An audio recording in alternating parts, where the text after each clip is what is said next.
Hey guys, my name is Bryce, and today I'll be doing a video where I make a revision of Umarak the Hunter and a Shadow Trap. So the premise behind this series is I'll take the original set, weigh it on a food scale, find out the general weight of the plastic, and use that as a sort of design constraint, as a sort of budget for the amount of pieces, or at least the bulk that I can use, and then try and reinvent the set a little bit as best I can in a sort of different direction from what the original set was like. Okay, so we now have our scale zeroed in. Shadow Trap first with the chain comes to 10 grams, or 11, give or take. And as for Umarak, comes to 150 Shadow Trap. Included, if I want to have shoulder pads and fingers or something, 163.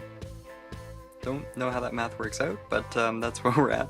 So that's it's a decent amount to work with. I definitely want to keep the bow design in this and the antlers, but we'll see how that incorporates. Okay, so we're zeroed in.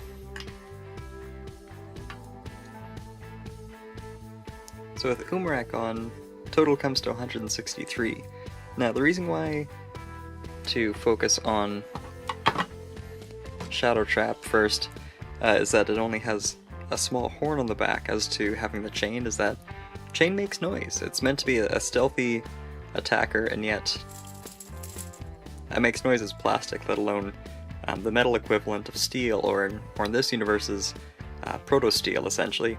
Having this drag along on the ground, or even just be a few lengths long and kind of knocking against different pieces, just wouldn't be a really viable option. So I actually took out any sort of chains. As cool as they are, I think it would be better suited for a different set. So that's the Umarak Shadow Trap.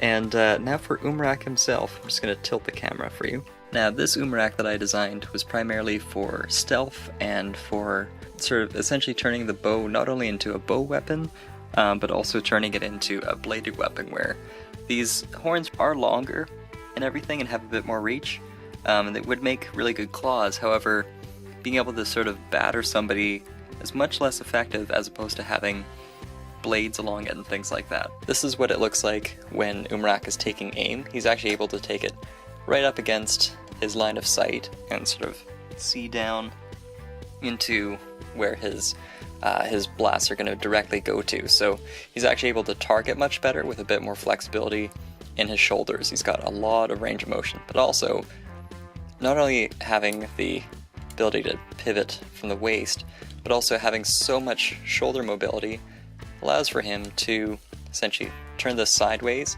and have an axe that can go and swing pretty much directly across his body. And that's just by holding sort of from both arms and sort of have that as sort of attack move. It is a lot more gappy in the shoulders, unfortunately, but that also allows for at least the fact that there's so much mobility, and just like the original set, be able to cover up, I would say, a decent amount of the gappiness in the shoulders at first, if you decide to sort of build it up. Now, you'll notice also the horns are all condensed down, and the reason for that is you don't want to have horns being apparent over top of, whatever rock he's peering over or through the trees. So he's actually able to flip these up and actually put them back down individually, or kind of have them in like a more natural state, and sort of pose them essentially, or they could rack to his mood somehow, kind of like animal ears essentially. For when Umarak is in attack mode, these can actually spring forward and block any sort of attacks that are towards his head or his torso from like a downward strike. Now you may have noticed the legs are slightly different too, and the reason for that is kind of similar in the idea with the antlers, where everything can be sort of crouched inwards, and I added a little bit more green detailing, and I kind of took out that one sort of dark red liver color just to keep it more consistent with shadows and sort of forests. By not having as much red in here, it's a little bit harder to detect at first, and also just kind of goes with more of the color scheme of just having this sort of dark green as like a poisonous, sinister theme. Now with the feet, you can see there's these sort of details which I added to cover a bit of the greebling and everything for Technic, but what's actually able to happen is that when you go from the sort of stealth mode to attack mode, you can actually add a lot of height, just straight vertically up, to allow Umarak to sort of peek over certain obstacles and take fire, or he's actually able to just simply be more imposing and have a bit more reach when it comes to having an attack that would be almost at head height for a lot of the Toa now, once he's able to sort of reach out and strike straight across him. By having this bow mixed with like a battle axe, there's a lot more options for being able to attack Toa in different ways. Being able to conceal oneself a bit better also suits his kind of personality trait. If it happens to be that the bow and the axe is even too close quarters for the current situation, he's able to reach across and produce a small Kopaka sword. Ideally this sword would be in a recolor, just in all black, or it'd actually be cool to have it in sort of transparent apple green, but nevertheless it's got like a nice cover on it. It's still very menacing and stabby, particularly for this size, and it seems well proportioned as a sort of sidearm, but he's actually able to easily mount that on his side again. While it's not quite the same length, there's actually considerable amount of reach that's reduced. It seems to fit against him a lot easier, and it also seems to be a lot more out of the way. There's not a huge handle that needs to be attached to everything, just like I sort of illustrated in the previous video. It's nice having those holes for pins and axles to go through where you can directly mount it.